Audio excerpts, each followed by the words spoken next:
warahmatullahi wabarakatuh. Shalom, Om Swastiastu, Namo Buddhaya, dan salam kebajikan. Halo Sayans, kenalin nama saya Alia Malika Tahir, akrab disapa Alia, member dari Alumni and Public Relations Department yang hari ini bertindak selaku moderator dalam kegiatan Alumni Talks hari ini. Nah, pada sore ini dengan tema Lead Beyond Borders, Unlocking Global Opportunity Through Scholarships, kita akan membahas seputar pengalaman kerja, tips and trik, serta relevansi ALSA agar dapat dimaksimalkan untuk mempersiapkan diri untuk memasuki dunia kerja setelah lulus kuliah nantinya. Dan sudah hadir bersama kita semua speaker yang sangat keren tentunya, yang akan menjadi pembicara kita pada hari ini. Sudah ada Kak Faira di sini. Selamat siang Kak Faira. Terima kasih sudah bergabung pada siang hari ini Kak. Gimana kabarnya hari ini Kak? Alhamdulillah baik banget. Baik banget. Mungkin sebelum mulai saya izin terlebih dahulu untuk bacakan CV dari pembicara kita hari ini yang sangat luar biasa. Nama lengkap Nur Faira Dwi Febriani CSH, tempat tanggal lahir Jeneponto 10 Februari 2003. Riwayat pendidikan S1 Fakultas Hukum Universitas Hasanuddin.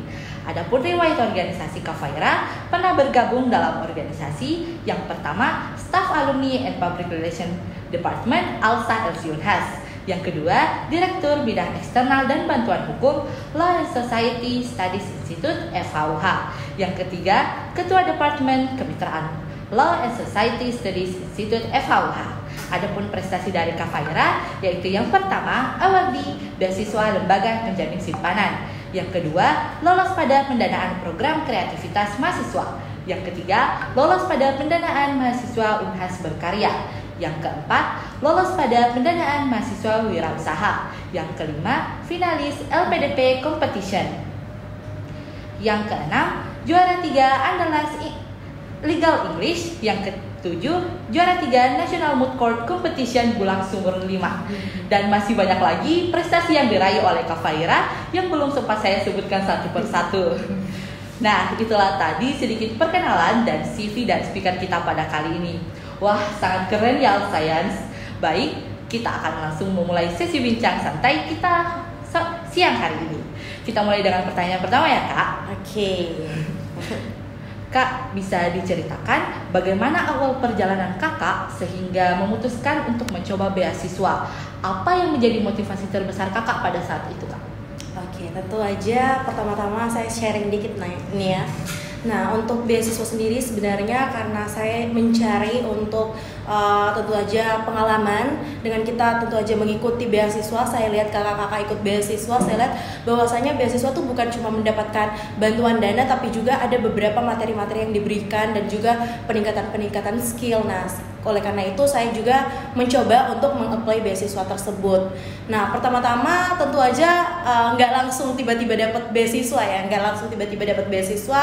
tentu aja banyak beasiswa-beasiswa yang saya ikuti sebelumnya, dan ada juga yang nggak lolos, dan ada juga yang menurut saya kayaknya ini nggak dulu deh untuk saat ini kayak gitu. Nah, oleh karena itu saya coba apply dan beruntungnya saya keterima di beasiswa Lembaga Penjamin Simpanan. Jadi itu program yang diinisiasi oleh program yang diinisiasi oleh Lembaga Penjamin Simpanan itu sendiri. Ya, itu sih. Jadi tujuannya untuk mengeksplor diri juga, terus meningkatkan mendapatkan pengalaman juga dari menjadi penerima beasiswa. Selanjutnya Kak, pasti dalam proses seleksi beasiswa ada tantangan yang harus dilewati. Nah, dari Kakak ini sendiri, bagaimana sih Kakak menghadapinya? Apa kunci utama dari keberhasilannya Kakak ini? Oke, mungkin saya sedikit cerita terkait programnya dulu. Jadi program beasiswa ini yang diinisiasi oleh Lembaga Penjamin Simpanan itu waktu tahun saya itu cuma ada satu jalur. Nah, sekarang kan udah 3 jalur, udah ada jalur 3T, udah ada jalur afirmasi. Nah, waktu itu saya masih jalur reguler.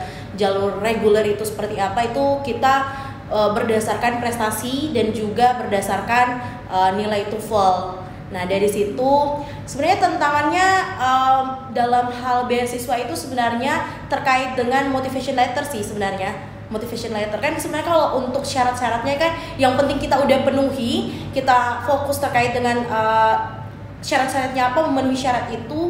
Tapi kalau untuk motivation letter kan dilihat dulu ini cocok nggak sih sebagai penerima beasiswa kayak gitu. Jadi banyak yang aku udah penuhi, misal waktu itu aku daftar BSI, aku udah penuhi syarat syarat untuk mengapply beasiswa tersebut, administrasinya, tapi dilihat lagi ternyata bukan sosok yang seperti ini yang dicari oleh penerima BSI. Oleh karena itu setelah melalui beberapa tahapan beasiswa, akhirnya saya coba belajar, ternyata apa sih yang dibutuhkan oleh beasiswa itu. Ternyata yang dibutuhin tuh yang benar-benar related to apa sih, siapa sih yang menyelenggarakan program beasiswa itu.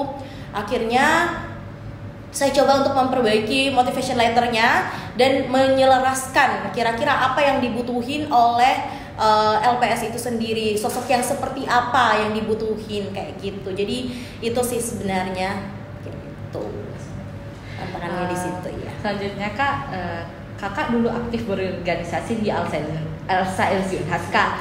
Nah, dari Alsa Ilzi Unhas ini seberapa besar sih pengaruh pengalaman organisasi Kakak di Alsa ini terhadap peluang Kakak saat mendaftar beasiswa? Oke, pertama-tama kan kalau kita lihat beasiswa, tentunya apalagi yang kita ikuti kan waktu itu saya reguler, tentu aja yang dicari adalah orang-orang yang aktif organisasi dan juga berprestasi seperti itu. Nah, saya coba untuk explore, apalagi waktu itu saya di Alsa, jujur saya tuh sebagai istilahnya kan ada yang kompetitor, organisatoris. Nah, saya lebih condong ke arah kompetitor, apalagi Alsa itu kan jadi wadah yang banyak banget nih lombanya, banyak banget jujur. Dan saya jatuh cinta ke National Mood Court Competition waktu itu. Saya ikut National Mood Court Competition dan di situ saya belajar bukan cuma secara academically tapi juga pola pikir dan juga pengembangan karakter. Gimana cara facing problems, gimana cara kalau kita bekerja dalam tim, itu semua menjadi pembelajaran bagi saya, dan itu yang saya tuangkan dalam motivation letter bahwasanya ini saya tuh orang yang bisa punya resilience gitu, punya daya tahan, punya tekad untuk menjadi aktif, menjadi berprestasi. Nah, dari situ saya juga memperlihatkan secara academically, tentu saja dalam motivation letternya saya memperlihatkan bahwasanya Alsa itu kan banyak lomba nih. Saya mengikuti beberapa lomba mulai dari kepenulisan dan juga National Mood Court Competition-nya itu. Nah, gimana caranya untuk kita mengolah dari situ untuk bisa bukan cuma saya menang ini, tapi dari menang-menang lomba di Alsa itu gimana caranya kita bisa meningkatkan kompetensi diri dari situ. Nah, seperti itu.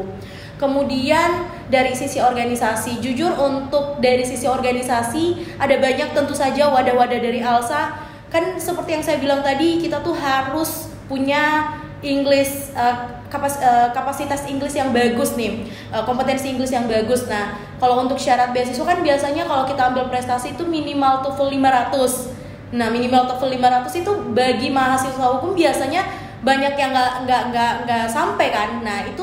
Nah, di Alsa itu punya wadah, kan ada departemen Inggris kan. Nah, di situ sering banget tuh bikin program-program Inggris. Nah, pernah saya ikut waktu itu. Kita tuh diajar di depan kelas waktu itu kayak duduk lesehan, terus disuruh presentasi dalam bahasa Inggris. Nah, dari situ banyak sekali tentu saja wadah-wadah yang bisa kita tuh bisa belajar bahasa Inggris di situ, bisa belajar tentang gimana nulis CV. Nah, karena kan nanti biasanya beasiswa juga minta CV. Nah, dari situ kita belajar terkait interview juga dalam bahasa Inggris seperti apa. Karena kan untuk beasiswanya kan mengharuskan kita menggunakan bahasa Inggris untuk interviewnya, karena jalurnya kan kita ambil jalur reguler.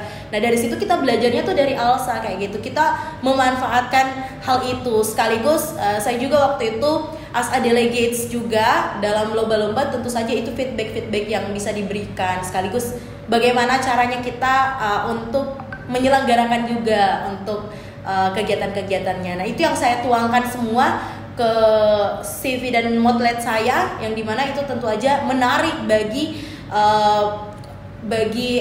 pihak yang menyelenggarakan beasiswa. Kayak ini anak nih rajin nih, ini anak nih memang berkarakter nih, kayak gitu. Seperti itu sih, agak panjang. Bagus banget ya Kak. Lalu kalau dari pengalaman Kakak yang sudah sangat banyak nih Kak, kakak bagaimana sih cara kakak membangun personal brandingnya kakak dan juga mempersiapkan dokumen-dokumen aplikasi yang meyakinkan para saat kakak itu mendaftar beasiswa. Oke, pertama-tama kan kalau kita mendaftar beasiswa tentu saja kita harus kayak memperlihatkan kan yang seperti saya bilang tadi, memperlihatkan tuh citra diri kita itu seperti apa. Contoh, saya emang dari awal tuh udah meyakinkan diri, oh saya pengen jadi legal advisor nih.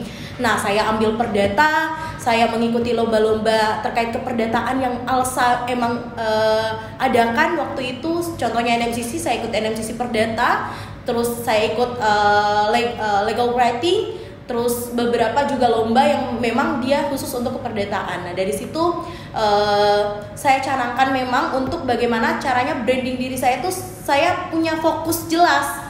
Saya punya langkah-langkah yang dimana langkah-langkah ini saya ikuti, benar-benar saya ikuti, kemudian membangun diri saya untuk bisa mempunyai kemampuan legal advisor itu. Jadi emang dari awal tuh aku tanamkan dalam diri tuh sebenarnya masuk kuliah tuh sebenarnya aku harus bisa melakukan apa yang sebenarnya sebelumnya aku nggak bisa lakuin gitu.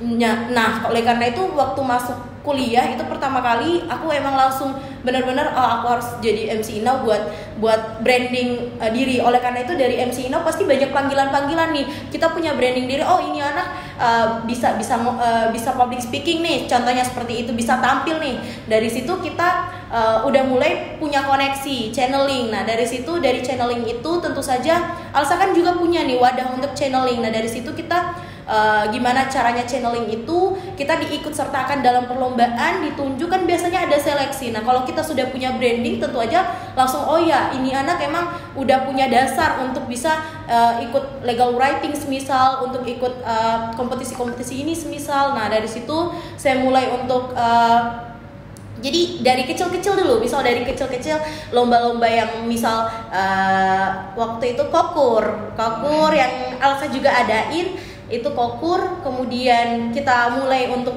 secara nasionalnya kayak gitu, kemudian meningkat terus untuk bagaimana kita bisa pelan-pelan untuk membranding diri bahwa kita tuh orangnya istilahnya kita punya mimpi besar seperti itu, punya kemauan untuk tetap ingin meningkatkan diri kayak gitu sih sebenarnya. Pertanyaan selanjutnya nih Kak, dalam menentukan pilihan beasiswa dan program studi nih Kak, bagaimana cara Kakak menentukan visi jangka panjang agar selaras dengan karir Kakak di masa depannya Kak? Ya, memilih program studi. Ya, nah itu tadi sebenarnya yang saya bilang tadi bahwasanya legal advisor menjadi tujuan karir saya. If itu di perusahaan swasta ataupun juga perusahaan negeri istilahnya begitu ya, itu tetap aja saya yakinkan bahwa saya pengen ada di field hukum nih, menjadi legal advisor nih. Nah dari situ saya mulai untuk coba-coba untuk bagaimana kita tuh menyelaraskan dengan beberapa pengalaman itu tadi. Tadi kan pertanyaannya terkait dengan program studi dan apa tadi ya? Dan dalam menentukan pilihan beasiswa ya Kak? Pilihan beasiswa, oke. Nah sekaligus juga menentukan pilihan beasiswa. Sebenarnya beasiswa LPS itu tentu saja kita sebelum kita memulai untuk mengikuti beberapa beasiswa tentu saja kita harus riset nih. Kan saya udah punya tentu saja sebelum pemilihan program studi dan juga pemilihan peminatan itu kan saya pilih untuk program studinya ini deh karena saya karirnya seperti ini. Oleh karena itu saya lihat lagi kira-kira beasiswa yang bisa mendukung itu seperti apa, saya pengen berkarir di ranah apa sih. Nah karena itu saya lihat beasiswa yang diselenggarakan biasanya sama pemerintah dan juga pihak-pihak swasta yang dimana membutuhkan kira-kira pemuda-pemuda mana sih yang bisa dikembangkan kayak gitu, yang bisa jadi calon-calon untuk kita perkenalkan biar bisa jadi ikut ke kita lah istilahnya seperti itu, biar bisa kita istilahnya caplok nanti kalau semisal dia mau mendaftar kan kayak gitu. Nah saya lihat bahwasanya beasiswa-beasiswa yang cocok tuh kan karena saya mau ada di field banking dan juga keuangan kan, istilahnya seperti itu, legal advisor tapi di aspek banking dan juga finansial. Oleh karena itu saya lihat, saya daftari, yang saya daftari itu BSI, BI dan juga LPS dan beberapa beasiswa-beasiswa bank lainnya.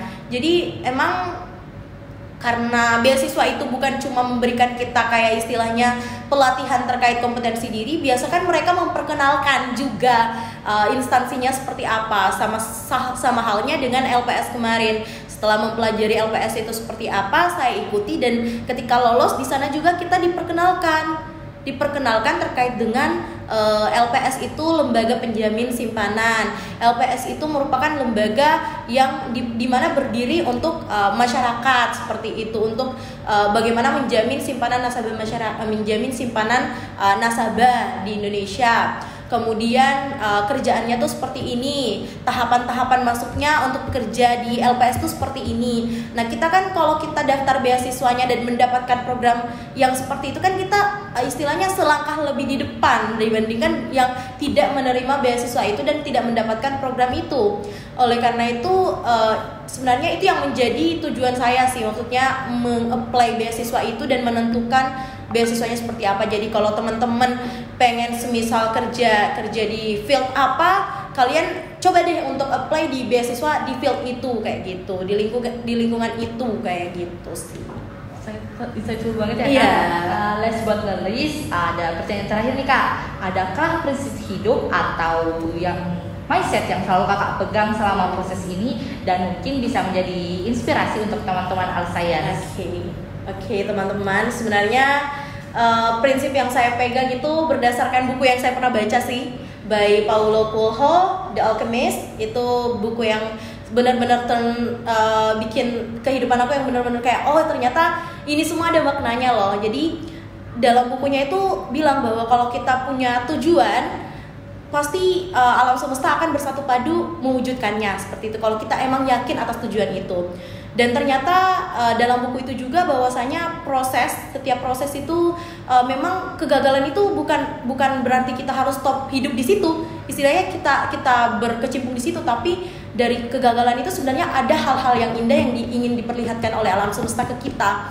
Oleh karena itu teman-teman, kalau misal saya berdiri di sini juga as wisudawan berprestasi, punya pengalaman ini, itu sebenarnya bukan tiba-tiba saya bisa semua, tapi ada banyak kegagalan yang saya temui seperti itu, yang saya dapatkan. Bahkan apply beasiswa pun bukan cuma satu beasiswa LPS saya daftar tiba-tiba lulus, enggak. Bahkan ada banyak beasiswa yang saya ikuti itu bahkan gagal. Tapi dari situ kita belajar bagaimana kita berproses dari situ, bagaimana kita ternyata saya salahnya tuh di sini, saya ikut lagi ini, ternyata saya salahnya di sini. Jadi teman-teman jangan berkecimpung di kegagalan itu. Kegagalan itu sebenarnya adalah proses untuk teman-teman bisa sampai di tahapnya teman-teman yang teman-teman mau, seperti itu.